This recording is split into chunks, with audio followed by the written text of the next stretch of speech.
سارا اسکرپٹ کام کیا اور اللہ کا کرم ہے زندگی موت اس کے ہاتھ ہے. وہ کہتا ہے کہ ایک پلان ایک نام اس نے بتا دیا.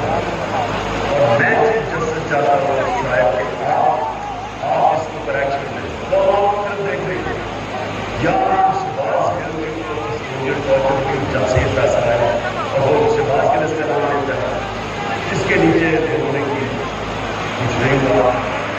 یہاں اعظم سواری سے کسٹوڈیل ٹارچر ہوئی اس نے جو کیا ساری دنیا میں بدنامی میں پاکستان اس کو وہ ایکشن بھی دیا گیا. اور جب اعظم یعنی ملک سوچتا ہے کہ ہم اس سے نیچے گر سکتے ہیں اس سے نیچے گر سکتے ہیں ہماری سوسائٹی میں سوسائٹی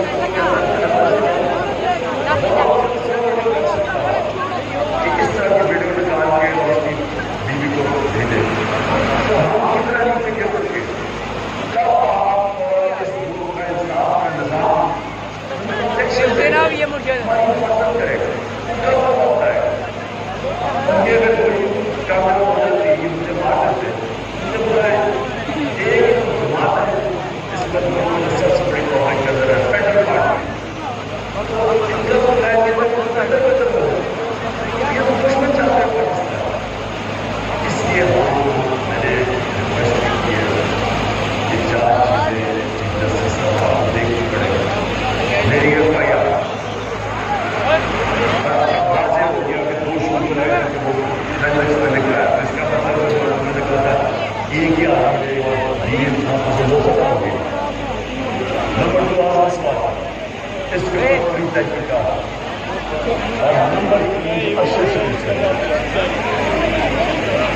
جو ارشد شریف سے ہوا جو ویڈیو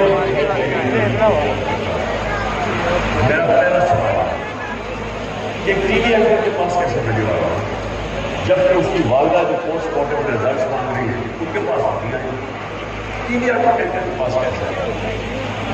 اور میرا نمبر 2 سوال ہے کہ کون اس کی تحقیقات کرے گا کون کینیا سے پوچھتا ہے کیوں نہیں انہوں نے کینیا فوری طور پر لیٹر لکھا کینیا اتھارٹیز کو گورنمنٹ کو لکھنا چاہیے پوچھنے کے لیے کہ شروع کا تو بیان یہ تھا کہ جناب وہ رانگ آئیڈینٹی کو مارا گیا اور اب واضح ہو گیا ہے کہ پلان کرتے تشدد کیا اس کے اوپر اس کے بعد گولی ماری گئی. تو جب تشدد کیا وہ کون تھا جس کو سب سے زیادہ تکلیف تھی ارشد شریف کی رائٹنگ سے اس کی تحقیقات اس کی جو انویسٹیگیٹو جرنلسٹ کون تھا جس کو خطرہ تھا اس سے کون تھا جس کو اتنا غصہ تھا کہ پہلے اس کے اوپر تشدد کرو پھر اس کو کیا کرنا. یہ چیف جسٹس صاحب ہم سے کو کر سکتے ہمیں کوئی اور پھر کون سی کس سے زیادہ اس کی یہ کون سی دنیا میں ہوتا ہے.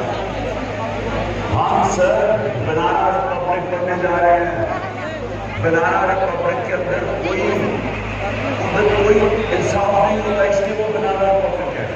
وہاں جنت کا قانون ہوتا ہے.